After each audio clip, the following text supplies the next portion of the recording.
Hello and welcome to Drive to Describe, a Formula One podcast all about the wonder that is the Spa-Francorchamps Belgian Grand Prix. With me as always, he's also known for being a little bit slow in a straight line. It's Sagi. That's pretty accurate. It's good to be here. Enjoyed the race. Look forward to talking about it. Yeah, and joining us from Melbourne, she's also known for running people off track when she wants to. It's Jackie. You should see me in a go-kart. I'm great at running people off track. I would pay good money to see that. Yeah. Is that a little Lewis dig right off the top, James? Oh, no, it was a Charles Leclerc dig right off the top. Okay. I just thought I'd check. Just a blanket Ferrari. Race is done. One. Yes. Kimi Antonelli extends his championship lead. I'll put the points up on the board immediately, actually. Obviously, Kimi extending his championship lead. Lewis moves into second, despite the penalties and some rough running in general, which we will get to. Georgie Boy drops down to third overall, James, and the informed man on the grid, Charles Leclerc, up to fourth ahead of, or he probably already was ahead of both of the McLaren boys from there, both the Red Bull boys, and then Gasly and Lawson close things out now, top 10 at this point of the season. We go to Hungary next, but Spa, what did we think? Did we enjoy it? James, kick us off. What did you think? I still don't know whether I enjoyed it or not. I sometimes I think, oh yeah, it was quite good. And then sometimes I think, no, it was just a bit, there wasn't anything super memorable other than the incidents which were not down to racing. They were down to people being a bit naughty or just racing incidents. I don't, what was, maybe you guys can help me out. What part of the race was memorable for you that was a great overtake? Or the first lap was pretty cool, like with Verstappen going around the outside up Radion, and then what's his name getting him back in the straight, Antonelli getting him back in the straight. That was quite good racing. His name? Yeah. You just written him straight off to what's his name now. Well, I'm not good with names, you know that. I'm getting old. Yeah. I think it was more eventful than I was expecting. There was the rain threat at the start of the race, and we know what happens when it rains there. It just becomes a terrible race. So I think I was happy that it wound up being more eventful than I first thought it would be 15 minutes out from the start. But was that just because you were setting a very low bar? Possibly. I was pretty excited when I saw light rain because I thought I just want to have to make a decision. To have to go one way or the other. We haven't seen rain yet with these cars, which in and of itself is quite exciting as a prospect. Yeah. I enjoyed the race. I thought it was quite a strategic sort of affair, and I was enjoying watching Hadjar's race develop. I was enjoying when the Ferraris took advantage of the very short VSCs that were thrown and put a spanner in the works of what looked like an easy win for Kimi. I thought it was an enjoyable race, not a classic by any stretch of the imagination, but certainly a race that I thought was worth my time sitting up to watch, which I did do this week. Yeah, I must admit I got about 2/3 of the way through and I just could not keep my eyes open, so I watched the last half an hour this morning. You're not committed like the rest of us, James. Or you just That's start right. work I was committed. I was just, I knew I was going to fall asleep. He lost his vested interest when George found himself in the gravel. Been a big weekend, so it's yeah. Well, shall we move? Go on. Yeah, let's move on to the segments because I think most of what we're going to talk about now is going to come up in these segments anyway. Well, that does bring us to our tweet length reviews. So why don't we go around the horn here? We'll start with you, James, and we'll go to you, Jackie, and then I'll round us out with that. What's your tweet length review, James, of the race? Might have to have a little bit of a censor in this one and let you know, you guys let me know whether this should go to air. But my tweet length race review is Leclerc must have pictured the stewards in bed with their mum. Oh! What the hell? Do we discuss that or just move right on? Can we just keep going? I think it will come up at some point again in the podcast, but it just was a terrible decision. Mine's nowhere near that controversial. Mine is not the relaxing spa weekend I was expecting. Oh, I like that. It's very subtle. Yeah. Hey, nice play on words, Jackie. Yeah. Somebody went to university, didn't they? Yeah. Like me. This is for you, James. This tweet length review specifically for you, my friend. Not a great week for the Brits. Oh. It's obviously you're having a bit of a dig about the World Cup there as well. Now, I, as a very proud Englishman, could not give less of a shit about the World Cup. I'm a Norwich fan in the UK. If you'd have given me at the start of the World Cup, Norwich get promoted and England go out in the first round, I would have snapped your hand off. I really couldn't give. It's the World Cup is the worst thing football to watch for me. It's just full of prima donnas falling over. And yeah, I used to be as a kid, used to love it. But now it's just it's the worst football to watch. I watched one of the Australia games, and my good God, it was like people just need to learn how to walk and stand on their feet. It's ridiculous. It's we are not a political podcast by any means, as we say every time I do this. But here I am. Did you guys catch Donald Trump refusing to leave the stage when the Spanish team were celebrating with the confetti going off and everything? What an embarrassment. Oh, good Lord. It's politics and sport should never meet. We've said this 1,000 times. Or sport. And yes, I know. It's like it's the same. James Bond going. Yes, it's the same in the semi-final when the Argentinians bought out the Falklands belong to Argentina sign. It just doesn't belong in sport at all. There's a few free Palestine things going on throughout the round robins as well, whatever they call it. Yeah. I don't know. Preliminary rounds or whatever. I don't Group watch stages. Didn't watch a second, don't care, but did see Trump hog the stage. Yeah. Let's move on. We'll move into our favorite moment of the weekend. I'll set up the sting right now as we do our yes, yes, yes segment for our favorite moment, James, of the weekend. Yes! Yes! Yes! Yes! Yes! Yes! Yes! Yes! Yes! Yes! Yes! Yes!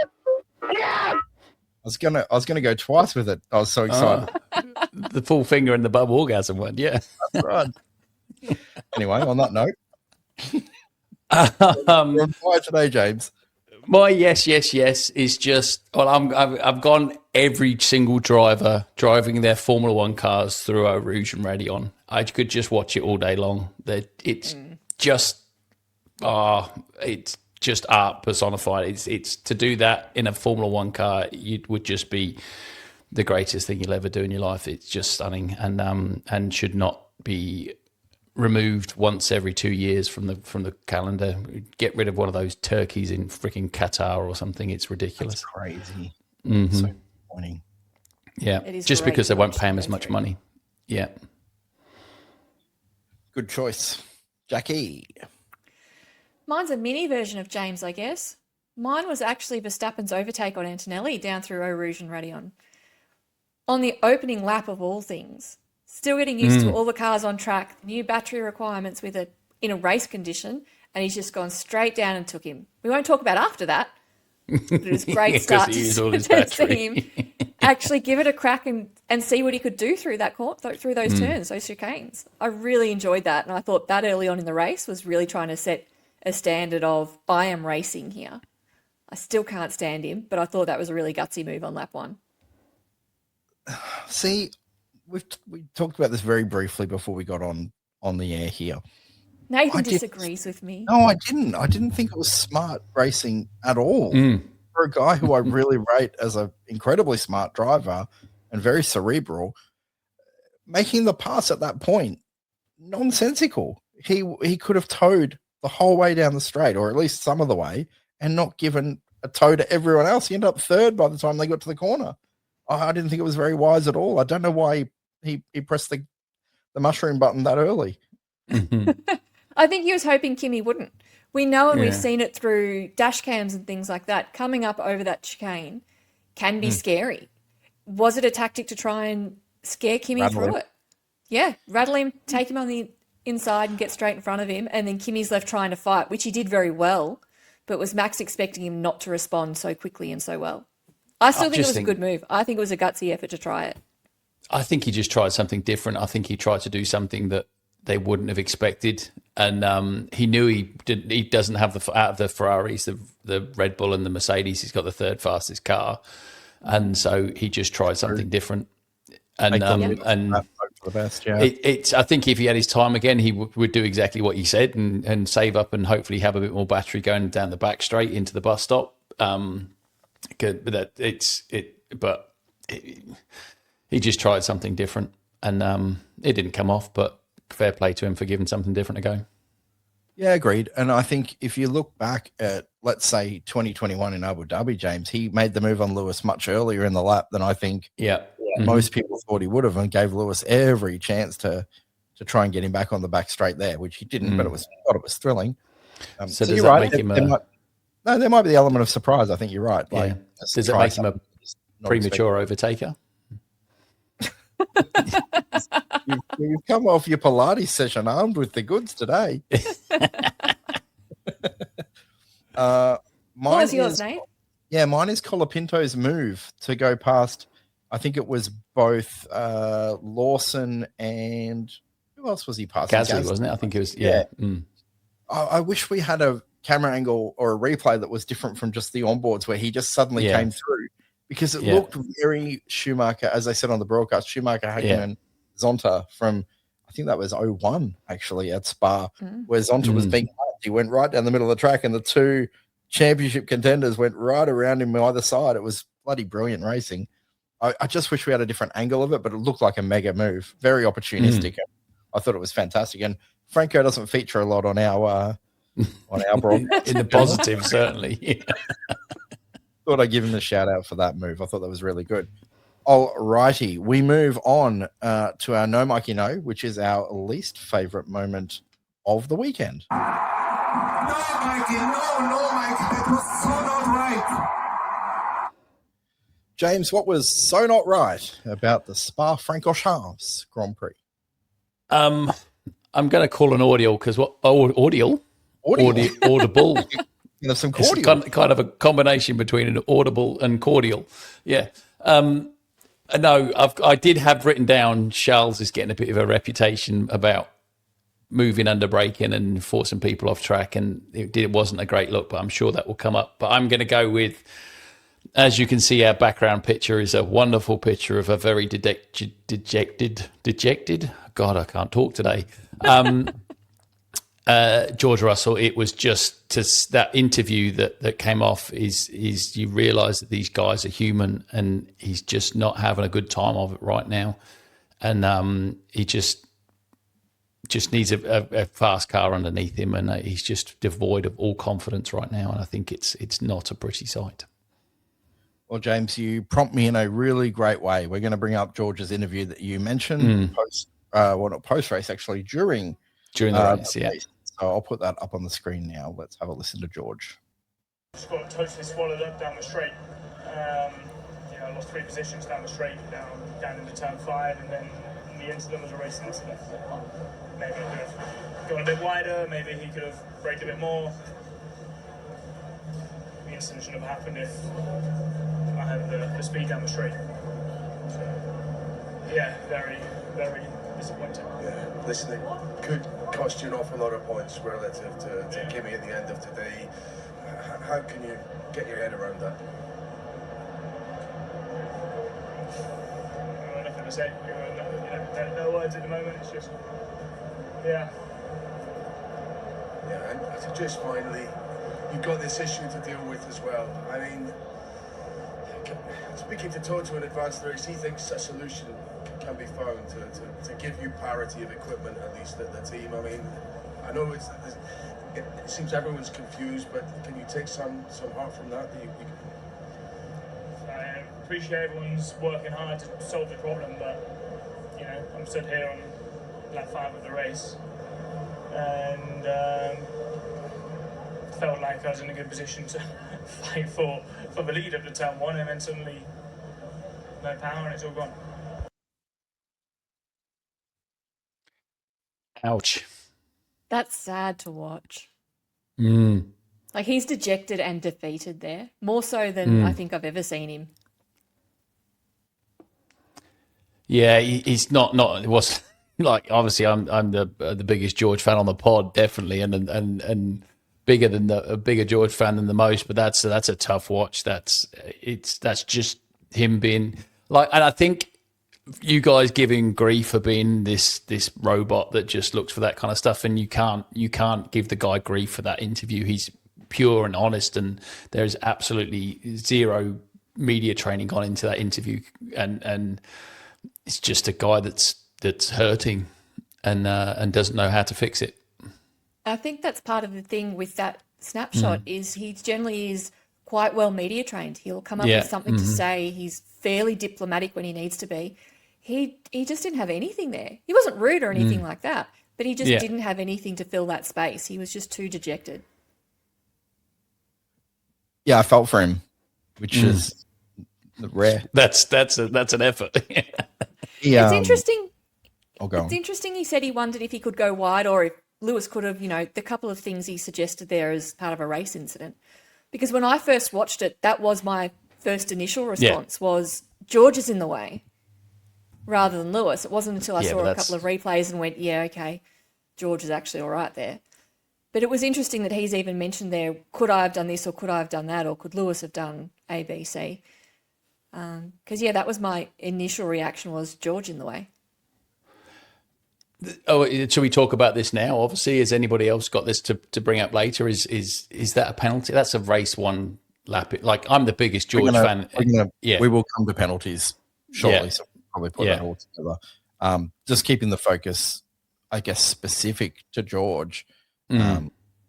He on the broadcast, all we initially heard was the audio, right? Yeah. And then I can't remember who it was that brought up that he was on the verge of tears, or at least he looked like he was on the verge. Emotional anyway. I don't know whether that might be a bit of an exaggeration, but he was definitely If you look at his eyes, I mean, there's clearly some. He was upset.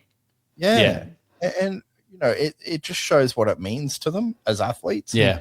Sometimes in the banter of just hanging a bit of shit on you, James, I sometimes look past the human element of all of this and how much it means to these guys. I mean, they train their ass off, they do everything. And George, I think, was really let down by his car this weekend more than anything else. And you can look at the overhead of that shot of him third as he goes up Eau Rouge and through that area, hit the straight, and suddenly he's swallowed up, just like gets swamped on the grid. Like a slip rider on the grid. And he's right. What his criticism, I thought it was really mature of a lot of the drivers, how they handled things this weekend. Lewis's interview post-race was also quite enlightening, but George was just saying, I just shouldn't have been there. I wasn't set to be there at all. I wouldn't have been in the mix with these guys whatsoever had the power been what I expected. And they couldn't solve it. They couldn't cure this all weekend. So I do feel for him. It was through no fault of his own. He just found himself nowhere. And then went out of the race in what I agree with you, James, we thought was a racing incident. We will talk about that all in the stewards in general very shortly. Quite a bit to run over there. In terms of no Mikey, no for you, Jackie, what did you have? Mine was Charles Leclerc drifting straight into Piastri. And again, stewards and penalties we'll discuss later on. But just what is he doing? In 30 seconds or so, yeah. But what is he doing? I mean, something like that is just egregious. It's terrible. Did you see the post-race cool-down room? Yeah. No. He convicted himself. Yeah. So Max saw that incident on the screen, giggled, and said, that was calculated. Yeah. Right. And Charles just sheepishly stared straight ahead. Yeah. Yeah. There's that meme, isn't there, of that dog that's done something wrong and he's just looking forward. And yes. Yeah. And that was Charles. It's how we'll get onto it in a second, I'm sure. But it was terrible. And Piastri did well to get back and finish where he did because he had some damage, wing damage, and it shouldn't have happened. There was no need or reason at all for Leclerc to have drifted into him. Deliberately, accidentally, either way, he needs to be more aware of his surroundings. It was about as accidental as the nose on his face, Yeah, I don't think that was so. Penalties we can discuss later. Yeah. Oh, we're going to discuss them right now. So my now? Yeah. my no monkey no is the stewards. Bane of my fucking existence. The bane Rolls of my into it nicely. the bane of my Formula One existence. Every week I feel like there's something to complain about with these goddamn stewards. So let's talk about it. Firstly, let's start with the first one, which James we referenced right off the top. Yeah. Lewis Hamilton and George Russell collide on lap 1, turn 4 and 5. Yeah. Well, whatever. And Lewis is right up the clacker of another car, loses a bit of downforce, has a correction. They touch. George is out. Yeah. Lewis gets a 5-second penalty for what is ordinarily lap 1 incident that you would just move on. Nothing to see here. These things happen in racing. Yeah. However, he gets a 5-second penalty. So on the basis of said 5-second penalty, on lap 8, lap 1, on lap 1, cost him a podium as well. On lap 8, Charles Leclerc and Oscar are approaching the very same corner or set of corners, and Oscar's going up the outside. He wasn't alongside, certainly not. But you've still got to give a racing room. You've got to give a car length minimum racing room. As they approached the part where you brake for the corner, Charles decided, no, I don't think you need 3/4 of a car length over here. Yeah, but 7/8. Yeah. They connect. Oscar loses a bit of downforce because part of his wing, I think part of his end plate came off, and possibly other things too. Yeah, something to his baseboard. And then obviously they continue. Oscar comes on the radio, immediately says, that could have been it could have been a huge crash. Yeah. Both about at that break point when that happened. So Charles didn't need to do it because he had the line and he had the position. It's so unnecessary. You're watching the replay and Martin says, I think Charles in a bit of trouble for that. And, Martin's no slouch with Formula One. Let's be clear about that. I watched it and thought, he's copping 5 seconds for that at least. At least, I thought, Well, on the back of Hamilton as well. Yeah. It's not moving in the braking zone. I don't think it's that, but it's the leaving a width, leaving a gap. Yeah. She clearly did not do. However, we get the no further action on that one, which is stunning. Yeah. Absolutely stunning to everybody, I think. And we're going to coalesce into the last thing that stands out to me. And I'm going to bring it up on the screen. So give me a sec here. And he was very lucky not to get trapped underneath that. But we have, and that's for the stewards. I think on the screen, Lewis Hamilton running over his engineer, or not engineer, over one of his mechanics. Oh, one of his mechanics. He leaves the pit lane. The very definition of an unsafe release. I don't know how you could have a less safe release unless he actually just kept going. Yet Ferrari end up with a fine for that one. I cannot work out what these fucking idiots are doing. I'm curious as to why that was left to the end.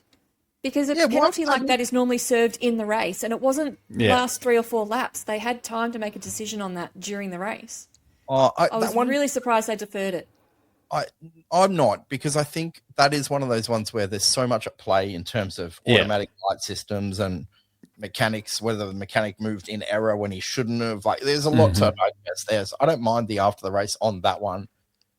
What I can't stand for is how is running over your mechanic not an unsafe release to the point of a penalty beyond financial. That's not quite as egregious as the first two for me. You reckon? Oh, okay. No. Yeah, it's. Do you mean to the team or to Lewis specifically? To Lewis, yeah. That's.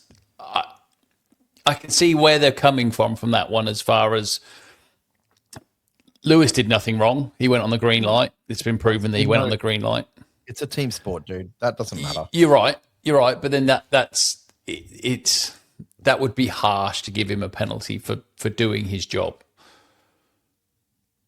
But they're a team. The team, and they got fined for it. Yeah, I can see where you're coming from.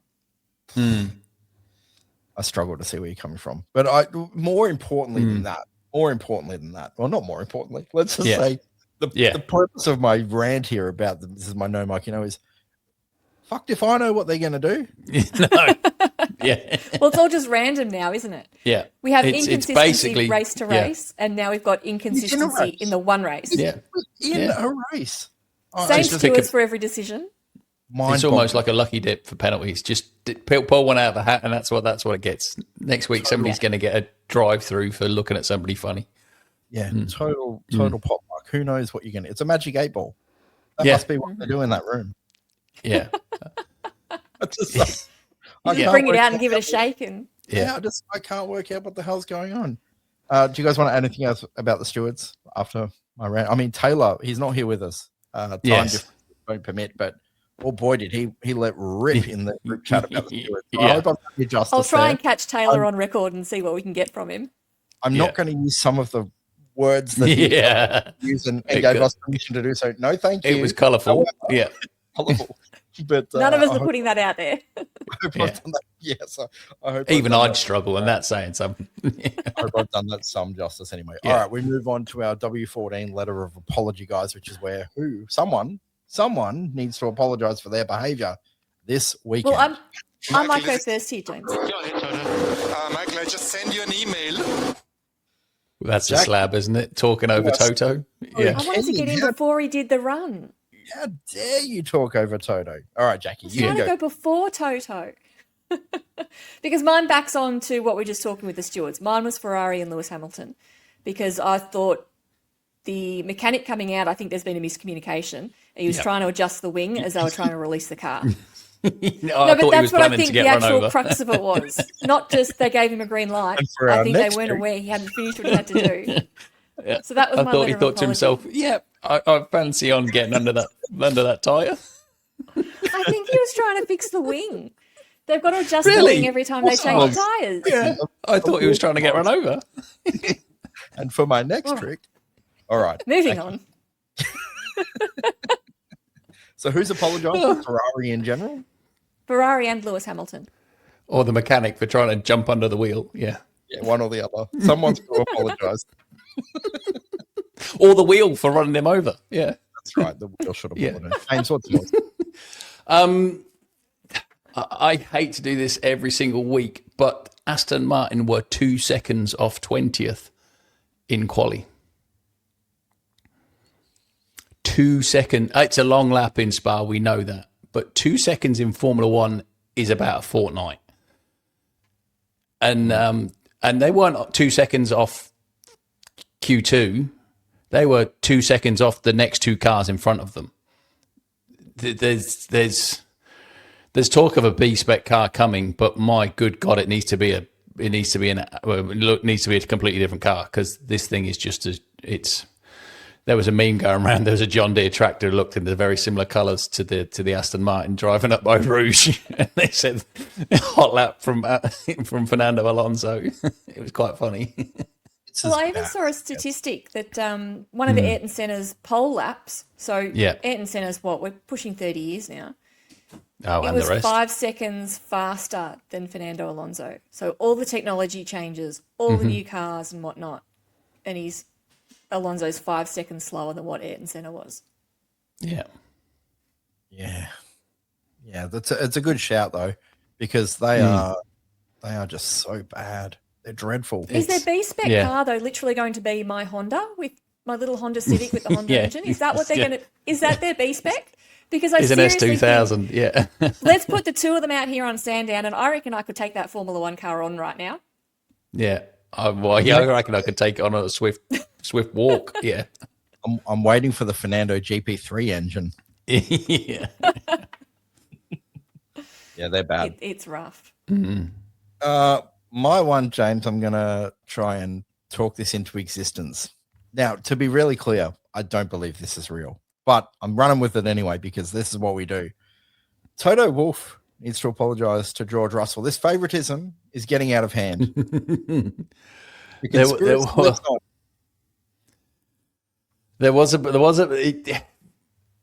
was something that I didn't like. I'm normally a pretty big Toto Wolff fan, but there was something he said this week that just needs to read the room a little bit. He's like, before the race, he was saying, yes, we've found something with George's car. Hopefully it's fixed, yada, yada, yada, yada. And then afterwards he came and said, yes, obviously there was an issue with the car, but some of it needs to be driving as well. Said it's just not the time to be laying the boot into George right now. He's fragile enough as it is. So it's We will see. We will see where it ends up. But right now, he's not a happy boy. Toto is a robot, though. I'm not sure he knows how to read emotions. He is the most stereotypical Austrian that ever walked the planet, isn't he? Mm. The conspiracy rages on. That's all I'll say. In your head, yeah. It could be real. It could be real. Now, we're skipping commentary corner. The only thing we're going to say about it this week is Jacques Villeneuve, you're on international TV. Come on, mate. Yeah. Put a bit of effort in. Yeah. Just the tiniest bit of effort. Just iron your shirt and your trousers. That's all. Oh, yeah. So I didn't even play this one. Did you guys see there was the fan, like one of those banner things that they hold up of Bernie out in the crowd? Oh, was there? Yeah, so good. She's so the best. Bernie. Yeah. Yeah, we love Bernie. We love Bernie. All right. We move straight on to our Clive Puzey Memorial Award. James, hashtag. He's not dead. At last time checking. 85 years young Clive. Hello, Clive. Cheers, buddy. How you on? Next time we see you, buy a drink. Yep. Jaqueline, talk it up. Who have you got? Yeah. Mine's Fernando Alonso. That's like Sagi picking his eldest child. It's difficult. It's hard.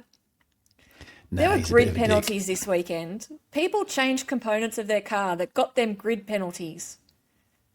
And Alonso was still last on the starting grid. Yeah. Even with penalties, we can't get him off last spot. I'm done.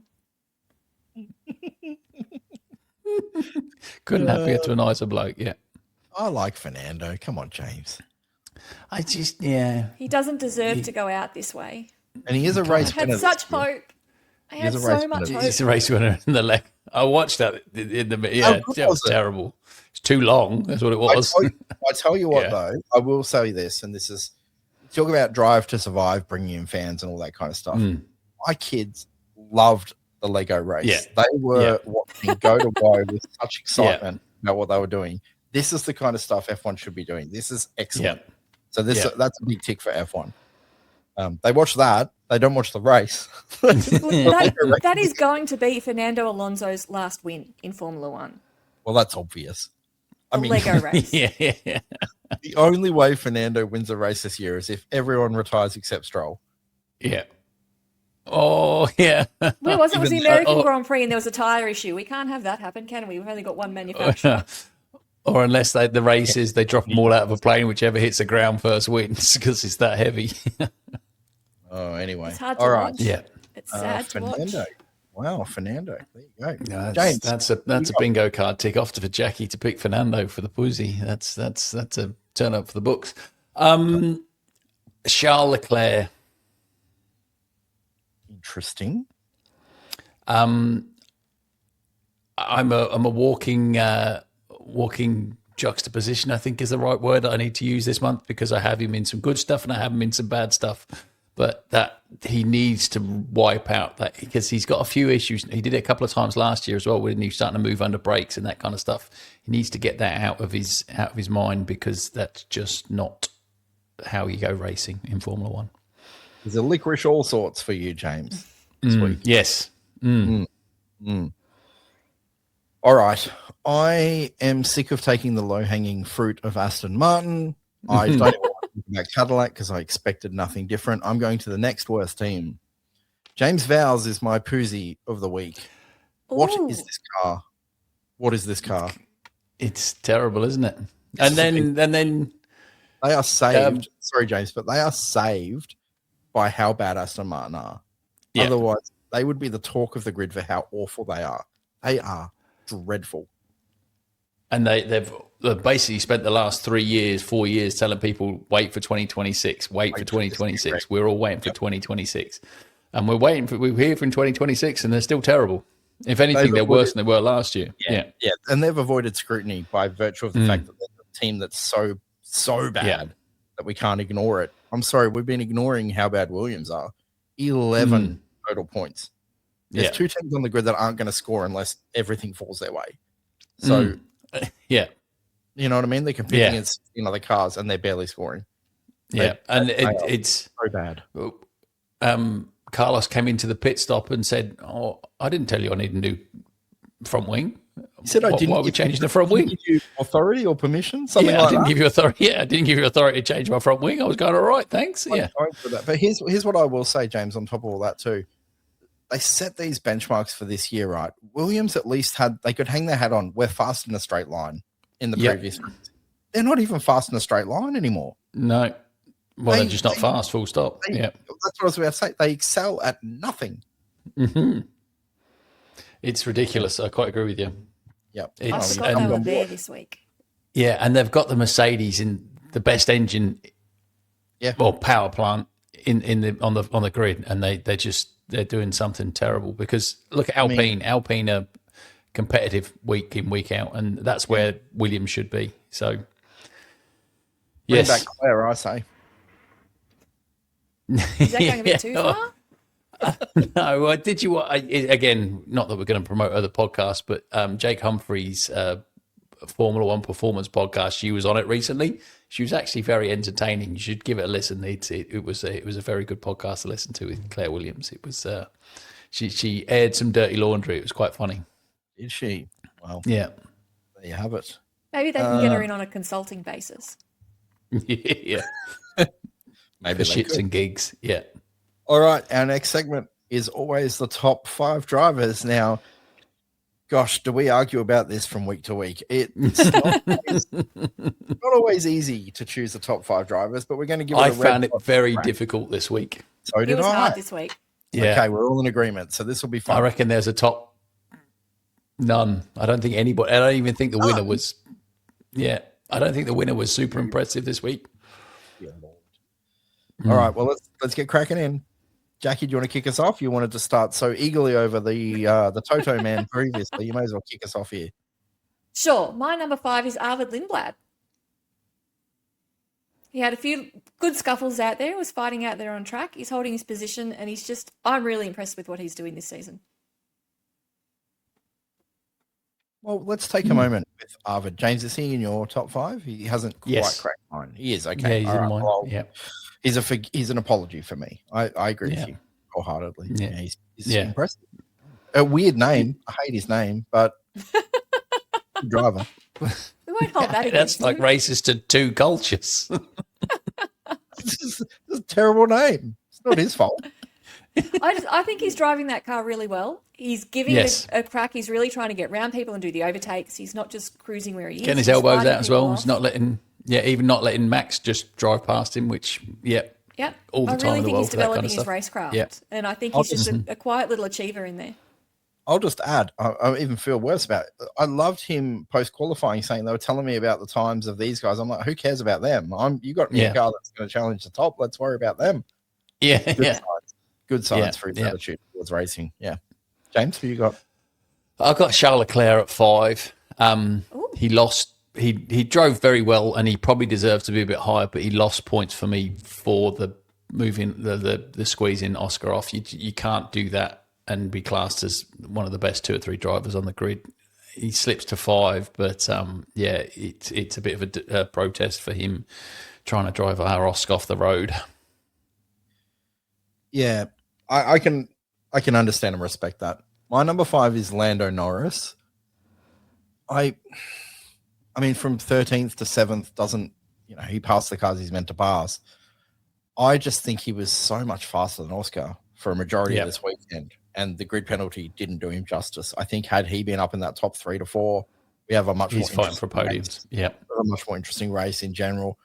And I don't know what McLaren, were they hanging for a safety car in the end? Is that all they were trying to do with it?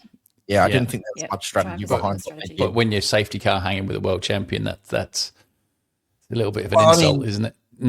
Yeah, I just thought, why didn't they bring him in around lap 30? Oh, well, the safety car when the VSC, he would have jumped 2 or 3 guys. They would have been 22 laps. But then they went from 22 laps from the start on the medium. So I appreciate that, but I think they really wanted that tire difference to have a real crack at it, not just try and hang on. They ran out of luck, I guess, in some respects, and then they left him out too long. And then he's my apology. Didn't make my top 5 this week. So he was, but then I think it's he was just in for me because I just thought his pace all weekend was good. He went from 12th to 7th, and he should have probably got higher if the team didn't. Qualified third on the grid as well before his penalty, so that's a good effort. He was fast all weekend. Yeah, so Lando for number 5. Who's your number 4, Jack? Number 4 for me is actually Max Verstappen. Oh, a little bit lower than top 5. Nor me. Oh. See, he was in there a lot for me. Definition of tootling this weekend. Tootling. He was definition really of tootling Rouge there at the start. He was in there. He was in a few scuffles trying to get past people and in the fight. But it just wasn't anything spectacular overall or consistently. So that's why he's down my list at 4. Yeah, not for me. Not he was too fast for the people behind him, too slow for the people in front of him, and you didn't really see him all day. Yeah. Mm-hmm. I felt like his weekend, he got a big boost out of Isaac's just completely ruined qualifying in terms of, because there was no reason to do anything different. So sensible, but certainly wouldn't have been the case had Isaac not had the penalties. Yeah. Mm-hmm. And then secondly, as James said, I mean, he stayed in front of 2 cars that were damaged, or not, one was damaged and one had a wing that was completely incorrect for the set and had a penalty. So I don't know. He didn't really pull away either. He was there. It was a very George Russell race by Max for my standards. That's right. That's, again, peek behind the curtain for the listeners, is before the pod we had a bit of a thing, and that's what I said to these two. I said, I'd be very interested to see your top 5s this week, because Max had the definition of a George Russell last year race where he was sitting in no man's land. I am consistent. He's not my top 5. Well, you're not at all, but very consistent. You're consistently against George. I'll let you off that one. But no, my number 4 is Arvid Lindblad for the same reasons that you guys said. He's impressing me more and more every week. He's got a race car driver's name. I think it's just something. He's like, it's not really a name. It's just like, but I'd like the kid. Really a name. Which bit? First name or surname? It's like having Konstantinopoulos Jones. They're 2 names that don't go together. You don't. It's 2 cultures combining for a name that you've never heard before in your life. So it's fantastic, but it's a race driver's name. Well, Konstantinopoulos Jones has not made my top 5. That might be his name for the rest of the season for me. My number 4 is Gabby Bortoletto. He was best of the rest. By the end of the race, he was first car behind the rest of them. I don't think that Audi has had anything to really ride home about this year, and it's freaking ugly. God, it's an ugly car. I can't state that enough on this podcast. It's the most Audi thing in the world, isn't it? It's just grey. And his teammate, who I'm jumping right back off that bandwagon, Nico Hulkenberg, has not scored a solitary brass razoo this season. He's been every part the 38-year-old who had no podiums for 28 years until he got one. So, Gabby for me, number 4. Yeah, I'm jumping off the old bandwagon as well, if I'm going to be honest. He's not impressing me at all, and I've been on the bandwagon when you have famously been off it. So I've been off it more than I've been on it. That's for sure. Yeah. Who's your number 3, Jack? Charles Leclerc for me at number 3. For reasons discussed, yes, he lost a little bit. I could have put him higher, but he lost a bit for taking out Piastri. Yes. My number 3 is, I've not given him as much love as I probably should have done over the first half of the season, so I'm probably doing a bit of a make-up vote here for him, but I'm going for Liam Lawson. That's high up. He's just... What on earth, man? He finished 12th. But it's... That's behind where he qualified. When I was... It might be a bad thing, because he was going really well when I turned the TV off, and I didn't really notice him again this morning. So that's probably where he's coming from here. But it was But it's probably a make-up, because I've not given him as many points as I probably should have done over the previous 4 or 5 weeks as well. So I'll probably give him a bit of a soft one. Yeah. This is a massive strike to your credibility and your ability to critique our top 5. You've gone the 12th as your 3rd best driver of the day. of the first half of the season. Let's go with that. Yeah. My God. That's dreadful. Liam Lawson was not even considered in my top 10. Number 3 probably shouldn't have been for mine, but yeah. Probably not. Probably not. Number 3 for me is Charles Leclerc. I also dinged him for the incident with Piastri. However, he is the form driver on the grid at the moment for mine. He's out qualifying Lewis, who is actually in form this year, and we know that. We all agree that Lewis is back, as they say. He's finished second. He led a large portion of the race, coming off a race win. Yes, his defensive driving is, for a really nice guy, geez, he's very aggressive defensively. He's a prick, isn't he? I'm for it, to be honest. I know he crossed the line, I think, this week, although the stewards agree with us. But I'd rather see, and we've talked about this for seasons, haven't we, James, where people just gave up passes all the time. Oh, they're not my race, whatever. Charles will never see the position without a fight. And for a Formula One tragic like me, I love that. Do I love when he does it to my boy Oscar? Not so much. But he's still in really good form. I thought Charles. Yeah, he is. But then I think there's a lot of drivers that are in really good form. But also, once he was passed, he's clearly not as fast. He hung on to Kimi for so long within that passing zone. He really made him earn it. So yeah, Charles number 3. Yes. Number 2. Who's number 2, Jack? Number 2 for me was Isaak Hadjar. Going from 21st, one step ahead of Fernando Alonso, and coming up the whole way to finish in 6th in the end. I thought that was. I'm calling an audible. Drive. I'm swapping Lawson with Hadjar. I think that's a wise choice, James. Yeah, that makes more sense. I forgot about him. He was kind of easy to forget. He didn't get a lot of coverage. He worked his way through that grid, though. They didn't show a lot of him, so he was easy to forget out there. But I thought it was a pretty impressive drive. He could have been quite defeated after his penalties. He did overtake too many people. That's my only issue. They weren't all pit stop overtakes.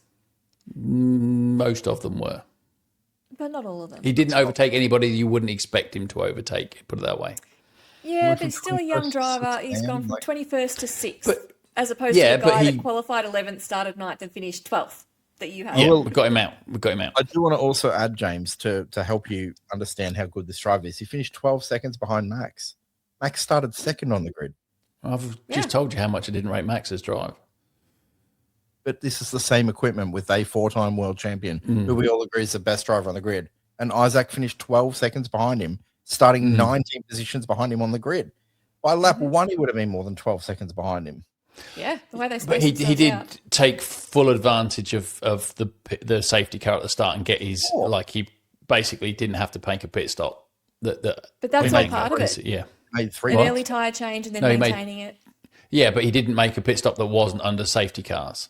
Correct. Or virtual safety cars. Still made 3 pit stops. Yeah.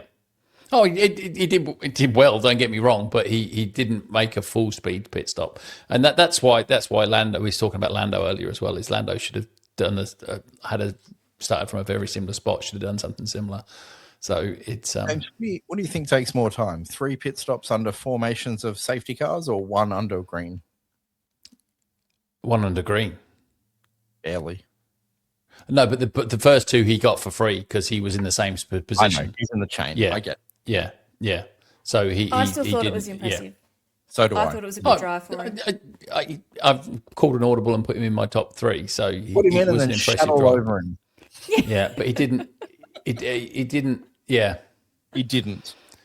He drove very well, but he didn't drive spectacularly. How about that? Well, you've mentioned Norris there because Norris had to start backwards as well. You mentioned. Yeah. Norris was 8 places ahead of him at the start and finished 1 place behind him. So we have said that McLaren screwed over Lando with strategy, though, didn't we? Let's face it. He was safety car hanging towards the edge. Well, all right, who's the number right. 2, James? Lewis Hamilton. I think he was done out of. Even after he took out George on you. Again, I call this objectively. Sometimes I forget and have to make a change. But if he didn't have that penalty, which we all agree should not have been there, and the mechanic didn't want to jump in front of his tyre, he would have run the podium very close. Very, very close. He would have come if he hadn't, if it had had, because Ferrari obviously pulled a genius move with waiting for the VSC, and if he didn't have to have the penalty, then he wouldn't have had the issue with the mechanic as well. He would have come out of the pits ahead of Max and would have drove off into the sunset and had a Ferrari 2-3. He would have done. He was quite unlucky. So it was a battle and drive and came back well. I like Lewis's driving. He kept me interested in the race. Right. I mean, okay. He's not in my top 5, is he? I assume he hasn't made yours, Jackie. Yeah. No, didn't even think about him as an option. No, nor did I. When you run over your mechanic and take out the certified world champion, I just don't think you are. We've taken on the realization that his mechanic jumped in front of his tire because he wanted to feel like it was like to be run over. He just wanted some TV time. Us mechanics are underappreciated. All right, number 2 for me is Isaak Hadjar for the same reasons as Jackie said. 12 seconds behind Max, a 3-stop race, 6th on the track. Yes, you can shit all over it all you want about when he took the stops or whatever. Brilliant strategy by Red Bull, by the way. Cycled through those tires under the safety car and then took another opportunity to pit him under a VSC when Lando did not, as you rightly acknowledged, James. And, I mean, in the end, he's held off Lando to finish 6th in the race from 21st on the grid. I think that is a mega drive. That'll give him so much confidence. So much confidence. So, Isaak, and he's just a very likable fellow, isn't he? I like Isaak. Yeah. Not like you, James. I'm a delight. Moving on. Yeah. Jackie. My number 1, Kimi Antonelli. I think we've all got him, haven't we? We do. Clean sweep. Yeah. But That's something we all agreed on. Hang on, James. Yeah. Let the ladies speak. I can give the race winner number 1 position today because he had to fight for it. He did have to drive for it. James is shaking his head at me for those of you that are listening rather than watching. And I'm nodding. He had to fight for it. He wasn't just out in front and dawdling around. He actually had to work to maintain this and to keep it. So I like that. I like to see it. I think, as I mentioned earlier with Max Verstappen taking that overtaking lap 1 through Eau Rouge and Raidillon, he fought back to that, which I think is brilliant because at his age, it'd be very easy just to sit behind Max and not actually think of what to do next. I like it. I thought he did really well and deserves number 1 this week. James, what do you want to add? Yeah, I'm with you, but I just don't think it's clear cut for me. Like I say, I struggled with the top 5 this week. I don't think anybody stood out to be outstanding at all. Thought Kimi was okay, but nobody.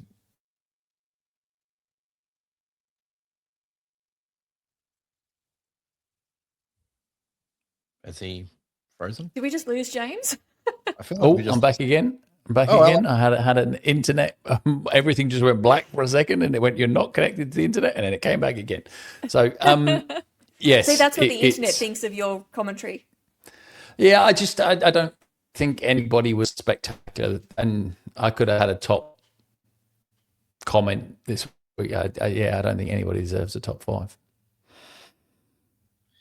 All right, I think James's internet's starting to give up on him faster than George Russell's championship hopes. Yeah. More than George Russell's battery. Yeah. My number 1 is Kimi Antonelli. This is exactly what he needed.